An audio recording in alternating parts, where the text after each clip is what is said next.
Et au royaume marocain, plaque tournante du trafic de cannabis. La culture de ce poison est d'ailleurs légalisée dans ce pays qui produit des quantités astronomiques inondant toute la région.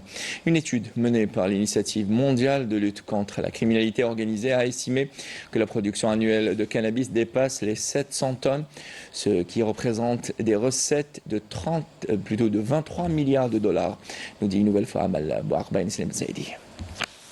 Considéré comme un narco-État, le Maroc est éclaboussé par plusieurs scandales de trafic de cannabis, de drogue, s'étendant de l'Afrique à l'Europe, mettant en avant les liens scabreux avec le monde politique.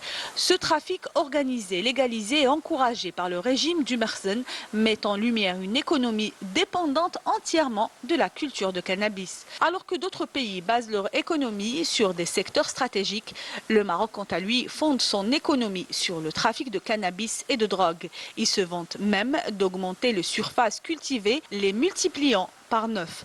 Selon des études européennes menées sur l'économie des drogues et les réseaux de corruption au Maroc, les revenus générés par ce trafic devraient se situer entre 4,2 milliards et 6,3 milliards de dollars d'ici 2028.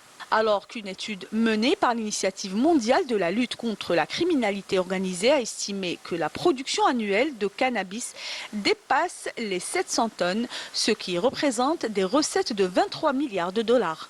Ce trafic à grande échelle illustre l'ampleur de la corruption qui mine le Merzen et l'implication de nombreuses personnalités influentes dans ce commerce juteux. Des révélations explosives ont été d'ailleurs dévoilées dans l'affaire de Hadj Ahmed Ben Ibrahim, surnommé le Malien, alias Pablo Escobar du Sahara. Et la partie apparente de l'iceberg, ces révélations mettant en cause certains hauts responsables dans ce commerce international, révélant l'ampleur de ces réseaux criminels. Selon ces révélations, le trafic de drogue est même devenu un instrument de la politique étrangère marocaine.